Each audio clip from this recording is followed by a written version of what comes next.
Alors f étant représenté ici, de nouveau un peu négative, on donne une définition pour l'instant assez peu parlante. La moyenne de petit f sur l'intervalle AB, c'est l'intégrale de f divisé par b moins a. Alors, notons que puisque mu c'est 1 sur b moins a intégrale de f, on a bien intégrale de f égale mu fois b moins a. Ici, avec GeoGebra, on a calculé ce nombre, mu, il est ici, et on a tracé la droite d'équation y égale mu. On voit bien la moyenne de la fonction, mais pour l'instant, c'est encore un peu flou. Alors, notons tout de suite que si la fonction est bornée par deux valeurs petit m et grand M, à ce moment-là, on avait remarqué ceci. Son intégrale est encadrée par petit m fois b moins a et grand M fois b moins a. Bon, mais l'intégrale de f, on a dit que c'était mu fois b moins a, où mu est la moyenne de f. Donc en divisant par b moins a partout, qui est positif, b plus grand que a, on obtient ceci. Bon, la moyenne, votre moyenne en maths, elle est bien comprise entre votre pire note et votre meilleure note. C'est ça. On a redessiné une fonction positive et pris un petit m positif, et à ce moment-là, on voit mieux cet encadrement. Parce que petit m fois b moins a, c'est l'aire de ce rectangle, et grand M fois b moins a, c'est l'aire de ce plus grand rectangle, qui tous les deux encadrent bien l'intégrale de f, qui ici est une aire.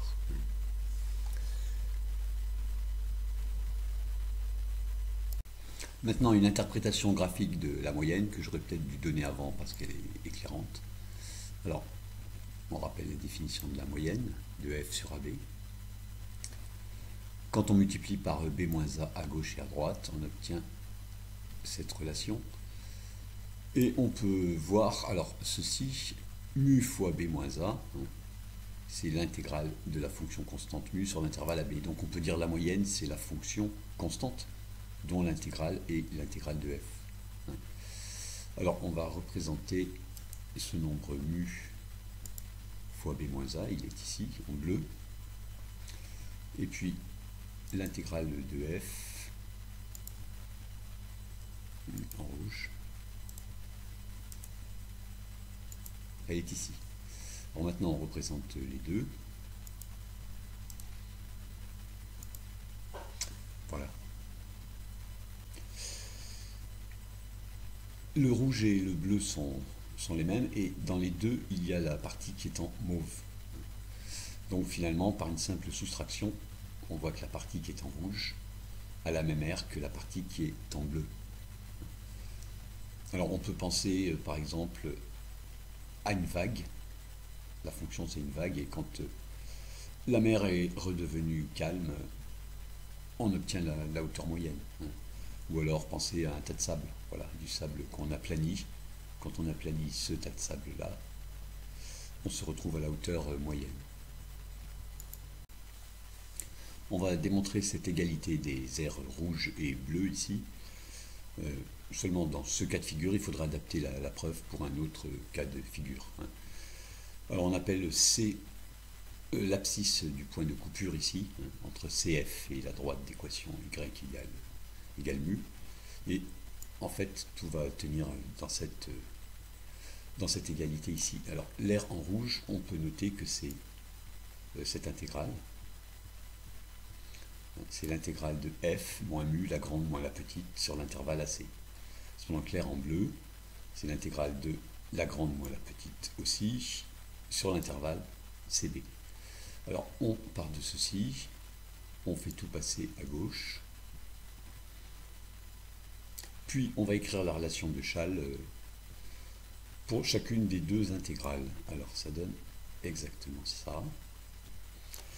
Intégrale de A à C plus intégrale de C à B de F, ça c'est la gauche, moins intégrale de A à C de mu plus intégrale de C à B de mu.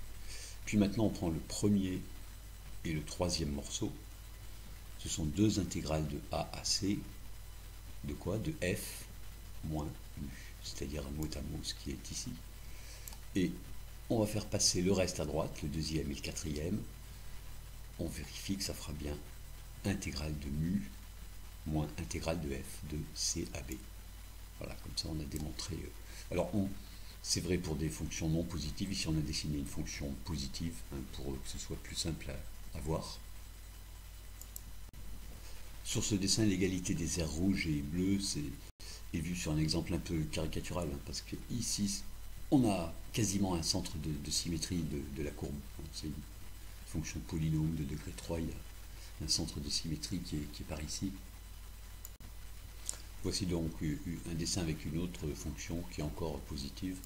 On a pris cette fonction et puissance moins x dans la dérivée vaut moins e puissance moins x, voilà, toujours négative, donc c'est une fonction décroissante qui vaut 0 au point 1 qu'on recroisera beaucoup.